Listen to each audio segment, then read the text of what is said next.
राजा बिंबिसार का राज्यपाट संभालने का आग्रह। कपिलवस्तु से निकलकर सिद्धार्थ गौतम राजगृह की ओर चल दिए। राजगृह मगध राज्य की राजधानी थी। उस समय वहां राजा बिंबिसार का राज्य था। पांडव पहाड़ी पर लोध वृक्षों से भरे जंगल में, जहां मयूरों का स्वर गूंज रहा था, सिद्धार्थ वर्तमान लगाकर बैठ गए। राजा बिंबिसार को जब इस बात का पता चला तो वह स्वयं वहां पहुंचे। कुशल क्षेम के बाद राजा बिंबिसार ने सिद्धार्थ गौतम से पुण्य ग्रस्त जीवन में जाने वह राजपाट संभालने का अनुरोध किया। वह कहा, यदि आपने राज्य वापस नहीं जाना चाहते हो तो मैं आपको अपना आधा राज्य दे देता हूँ। इसे ग्रहण करने की कृपा करें। यदि आपने कुलाभिमान से मेरा कहना अमान्य हो तो अनंत सेना के साथ धनुष बाण का उपयोग कर मेरी सहायता से अपने विरोधियों पर विजय प्राप्त कर लें। राजा बिंबिसार ने आगे कहा, पहले अर्थ की काम की प्राप्ति की कामना करें और अंत में मोक्ष की इच्छा करें। धर्म अर्थात काम और मोक्ष की प्राप्ति में ही जीवन की सफलता है। आपकी बाहुओं में पृथ्वी तो पृथ्वी, तीनों लोकों को जीत लेने की शक्ति। अभी आप जवान हैं और यह समय काम भोगों का आनंद लेने का है।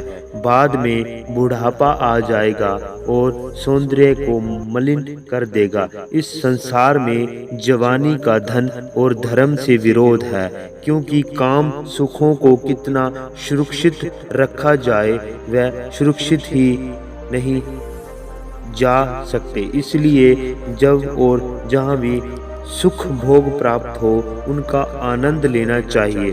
और अगर आपकी धर्म में ही विशेष रुचि है तो यज्ञ करके ऊंचे से ऊंचा स्वर्ग प्राप्त किया जा सकता है। सिद्धार्थ गौतम ने राजा बिंबिसार को उत्तर दिया, मैं संसार के कलहों से आहत हूँ। मैं शांति की खोज में हूँ। मैं इस दुख का अंत करने के बदले में इस पृथ्वी का राज्य तो क्या दिव्य लोक का राज्य भी नहीं लूंगा, नहीं चाहूंगा। यह तो अपने का है कि धर्म अर्थात अर्थ और काम ही मनुष्य के तीन पुरुष हैं, और आपका ये भी कहना है कि मैं दुख के मार्ग पर हूँ, तो आपके तीनों पृथक अनंत और असंतोष कारक हैं। और यहाँ आपका यह कहना है कि बुढ़ापा आने तक प्रतीक्षा करनी चाहिए, क्योंकि जवानी का कोई ठिकाना नहीं। तो आपका यह कथन ही सुनिश्चित नहीं, क्योंकि जवानी में ही दृढ़ता हो सकती है और बुढ़ापे में भी नहीं हो सकती। चाहे तरुण हो, चाहे वृद्ध हो और चाहे जवान हो, हर किसी के लिए यही योग्य है कि वह करुणा के धार्मिक पथ पर जाए।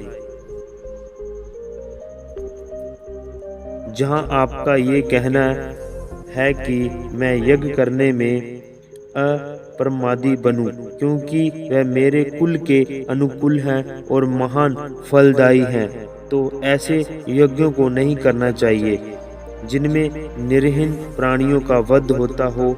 किसी भी भावी फल के लिए किसी भी निर्णय प्राणी की हत्या करना किसी भी करुणिक व शील संपन्न मनुष्य के योग्य नहीं है, चाहे फिर ये वह जग का फल अनंतकालीन ही क्यों ना हो। याज्ञिक होना ठीक नहीं है, क्योंकि ऊंचे से ऊंचा फल पशुओं की हत्या से ही मिलने की कल्पना यज्ञों से की जाती है। मैं अगले जन्म में मिलने वाले किसी फल की आशा से कोई कर्म करने के लिए प्रेरित नहीं हो सकता। हे राजन, मेरे मन को भावी जन्मों की कल्पना में सुख नहीं मिलता, क्योंकि ऐसे कर्मों की दिशा उसी अनिश्चित और अस्थिर है जैसे बादलों में घिरी वर्षा से प्रताड़ित किसी पौधे की दिशा। राजा बिंबिसार ने हाथ जोड़कर कहा, बिना किसी वाद